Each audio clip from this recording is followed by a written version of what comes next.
Hey guys, this is Eric Weingart with Weingart Racing. I know you're looking at this head and you're like, what the hell is this? Well, today's video is probably going to be called Old versus New, because what this head is an AFR. You can tell. Look at the A. It's an old AFR 195 CNC ported head. The customer sent it in for me to refresh it. So I'm going to put a different valve job in. I'm going to blend it, and I'm, of course, going to surface it. But it's an old AFR 195 head. He purchased it in about 2002. And I thought it'd be interesting to show what the difference is between the flow numbers, at least, on this head versus the newer ones that are out now. Because there's two 195s that are currently out, the street port and the competition port. And we'll see how it compares to this one. Now, you can see how far technology has come when you look at this head versus the new ones. So, but anyway, let me just kind of give you a little rundown on what the head is. This head, back in the day, especially in when it came out, I remember seeing magazine articles on this head, the 195, because there were several that would be like taking a crate engine, a ZZ4, which for you LS guys, I know it's hard to believe, they actually took a GM crate and put this head on it, and they're making like 530 horsepower out of a 350 back in the day. There are many articles on it, just an RPM air gap, carbureted deal, easily done. So this head was doing it then. And actually, I say 2002 is when he sent it in, but I think the head was out far before that. But you could tell this is the early days of CNC porting, or earlier days. And the way we could tell is, if we look at this, how rough it is compared to what it is currently. So what I mean by that is, you see that there's one step over line here. There's another step there. So it's almost like they had the porting burr come here, stop, then come through the other side here, then change position and go to the next position here. It's really crude. Now the chambers, of course, those parts actually don't look that bad. It's just the port you for sure could see, or it's just not that great. And this is the vane, which you can kind of tell that's cast. You can see it real good on here. And it looks like the CNC machine just didn't get it quite as well. I'll flip around and show you the other view so you can see how well the lines do and don't line up. So like the tooling pass is what they're called. They don't exactly line up, and that's why you have that transition or that ridge there. But it's a little different. But anyway, these actually had, at the time, 202 1600 valves. Compared to the ones that they have today are 205 and 208. So the street one has a 205. The competition one has a 208. The other thing is, these are 11 32nd stems on the valves. And the new ones are 8mm, which are a thinner diameter. They help flow, and they also weigh quite a bit less. Let me flip it around so I can show you the intake view, because you'll get a kick out of this. Okay, here's the intake view from it. So this looks quite a bit different than the current ones.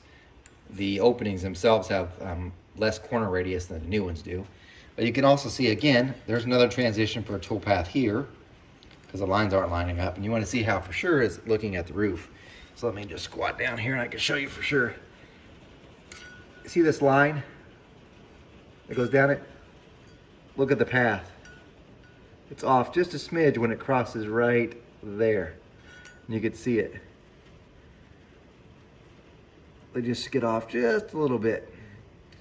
And that's just back in the day how they weren't as good as what they are today.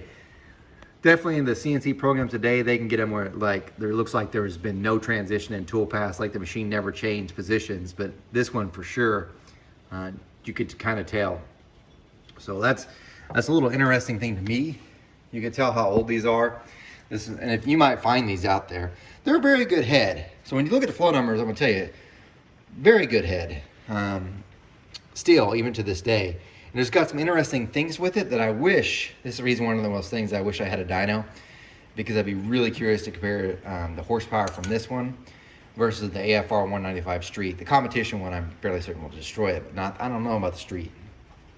Anyway, you can see some of the stuff done.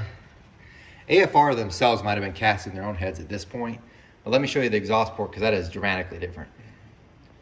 Here's the exhaust port view. As you can tell, they're D ports.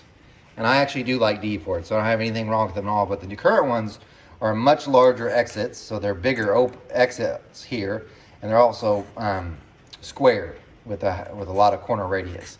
Dramatically different. Let me see if I can get one real quick to show you. Forgive me for just a sec while I walk over. This is what they currently look like. All right, back to this head. Sorry about that. Should have planned the video better. But there you go. So D ports, I actually think they're pretty good. I like D ports myself, and these are a much smaller one than usual. And you can see that big old A casting to it. I'm fairly certain the AFR was casting their own heads when they did this. Now, AFR doesn't cast their own heads anymore. They had Edelbrock doing it for a while, casting the heads for them. And currently they have 2 companies that cast heads for them now. But I think at the time they were casting their own. So very interesting. Wait till you see the flow numbers, because it is a little shocking. I should point this out too. These are the valves that originally came in it, and this is a little difference here.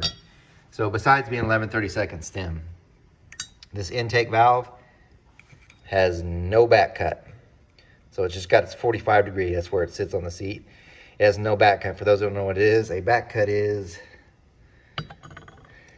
that. So this would be your seat, and this right here is your back cut.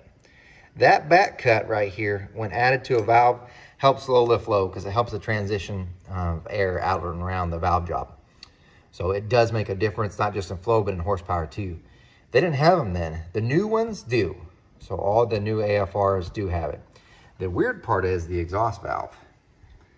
This is their exhaust valve. Now, it's got a bit of a tulip. It is a tulip exhaust valve, for those who don't know what that means. Thank you, valve. It's the radius coming off here. This is more flat. That's more curved. That's definitely a tulip design. They do flow more in the exhaust, but here's the other thing. They don't do them this way anymore. Look at how it's rounded. And I know it's got carbon on it still. I tried blasting all of it off. How it's rounded here. That helps flow, but also look how thick it is. This thing is heavy for an exhaust valve. New valves are dished in so they don't weigh so much here. That's flat. That head has got some weight. So that's a bit different, especially in what they're doing now. But yeah, just some little things I thought I'd show for you. Anyway, wait till you see the flow numbers. They are gonna kind of shock you. Here's the end product for these AFR 195 heads, the old ones. So you can see what's been done, and you get to see the flow numbers, see how they compare, because this is going to be pretty interesting. All right, so let me go ahead and tell you what's been done. So I redid the intake valve job and the exhaust valve job because it needed freshened. So, however, before it had a 202 1600 valves. Now it has a 208 1600. Still 45 degree valve job. This is not my most aggressive valve job, and the reason being is because I didn't really port these. And you're like, yeah, you did, look at that. Some people call this porting. It's really not porting. It's what you call polishing. It's not really porting. The vane itself did get kind of changed, and I'll tell you why. If you saw it before, it's a big old square. It just didn't look right to me. So what I did is I just tapered it correctly and dropped it down so it was flush with that. As far as this, the only thing I did was blend the valve job, because doing the 208, it will leave a ledge there, so I just blended it out. The throat actually measured at 91% right now. So, by the way, it's okay to do that as long as you have the right valve job to make the right contour into that, to have the throat that way. You can actually make them bigger, but again, as long as the contour is correct. So that was done. On the exhaust side, the valve job just barely comes in, because you can see the 45 there. The reason why is because the AFR from the factory left those kind of big on the throat side, so my valve job doesn't come all the way in as far as getting like the full radius. That radius is already there. So this actually really is truly just polishing in the little steps. That's it. There was a CNC ledge that was on the short side of the exhaust right here that I blended into, and that's it. Same thing on the intake side as well. The chambers looked really like they've been done, but really it was more, and you can see a small one there. It looks like there's a ledge, but the camera looks like as though there is, but it's not. That's very, very, very, very small. And if I dig that out, I just didn't want to, because you end up having to bring it more this way. So there's not much of at any step, so it's really coming up and coming straight. So there's not much. But really the only reason I touched the chambers because it actually was worse to start off with. So it actually was a notch. Now it's not. So, and then of course the heads got surfaced 6000s and reflowed them. So, however, I do notice this. One of the weird things is, since I got a mill and I cut the heads, and it looks like the heads aren't that way. These are just scuff marks from the gasket when I flowed it, but there's no stuff there. But what you can tell after you surface a head is how good the casting quality is. And I believe these are from 2002 or something, when AFR was casting their own heads. And you can look at the deck and you can see what I mean. See all that pepper? That's gaseous material inside the deck. No milling is gonna get rid of this. All it will do is there'll be just more underneath that. So it's still sealed up when he ran it, so it's not a big deal, but it does kind of show you the quality of the castings and how they have improved. You don't want to, if you're running a really strong casting, you do not want to see that. That is not good. Not that it's horrible, like for most use, it's never be an issue, but on some boosted deals, that could be a problem. Though I've seen it way worse on some Pontiac Kaufman heads. Those ones were bad. This isn't that bad. But I just want to show you that. The new ones aren't like this at all. So if you're old versus new, the new castings, no. Much, as far as that part's much neater. And even if you look in the water jacket, which I can't say much, see the water jacket and how rough it is? I just had a new AFR one come in that looked worse than that. And because it was cast in America, the Chinese ones are so much smoother. Anyway, let's get to the flow numbers, because expect to be blown away. Here are the flow numbers so you can get a better idea. Now this is going to look confusing kind of because it messed up. This is how I flowed it initially stock. Okay, this is the stock, what you saw from the very first of the video, that's what they flowed. That's cylinder 1. This being the intake flow, and this being the exhaust flow, this being the lift points. However, he's putting this on a 400, or has it on a 400, hence the steam hose. So this was flowed on a 4155 bore. However, after doing all this work, I don't know why the camera got dark all of a sudden. It became cylinder number 2, except for I accidentally flowed this on a 4030 bore. So right here on cylinder 2 is 4030 bore, but these two are 4155 bores. So 4030 bore right here, okay?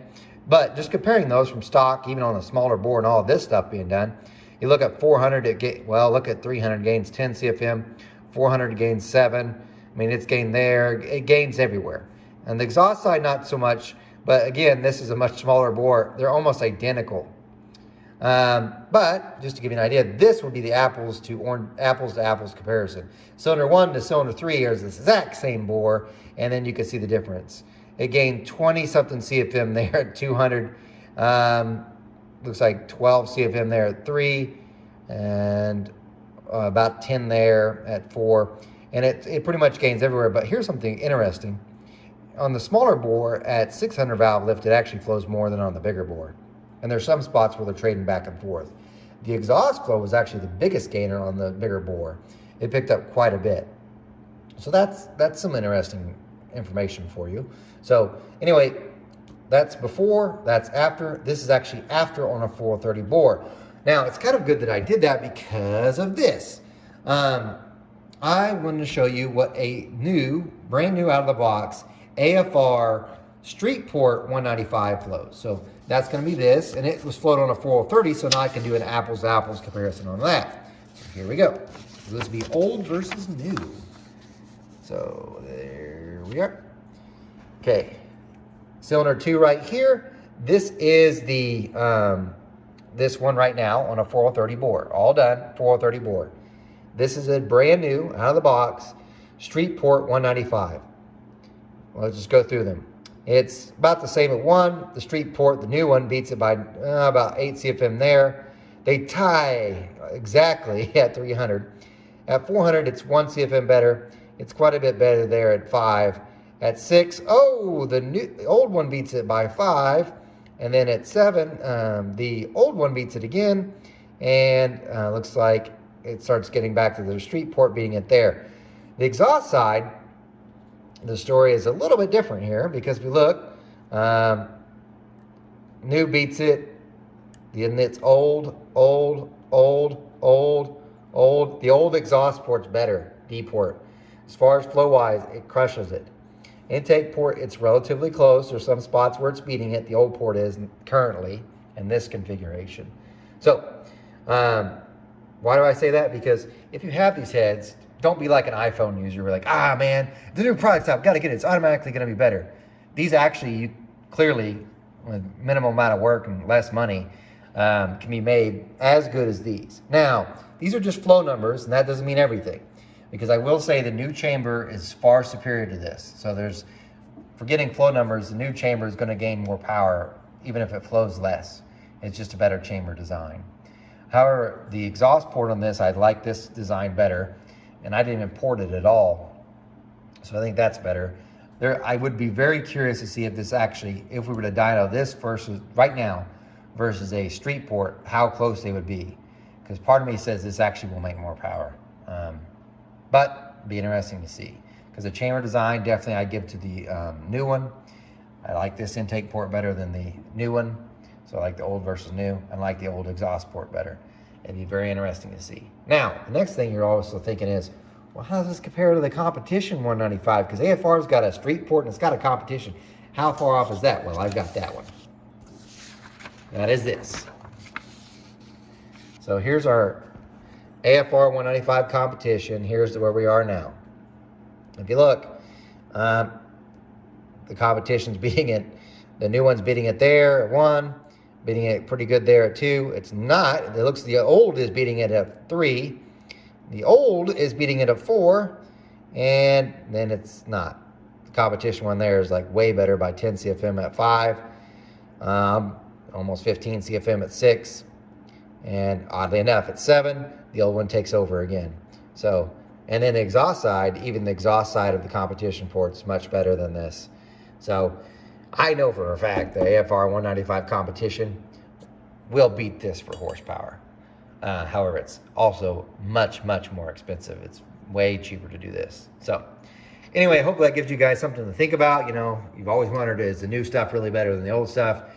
I would say yes, it is, but the old stuff can, I mean, clearly, if you compare to the stock numbers from the begin with, oh yeah, definitely better, by far better. But doing a little bit of modification, you definitely close up that gap, and it probably will tie, or maybe in some cases beat it. Probably not the competition one though. Anyway, definitely save your wallet some money. Hope you guys got something out of this video. Remember, I'm no Superman. You guys take care.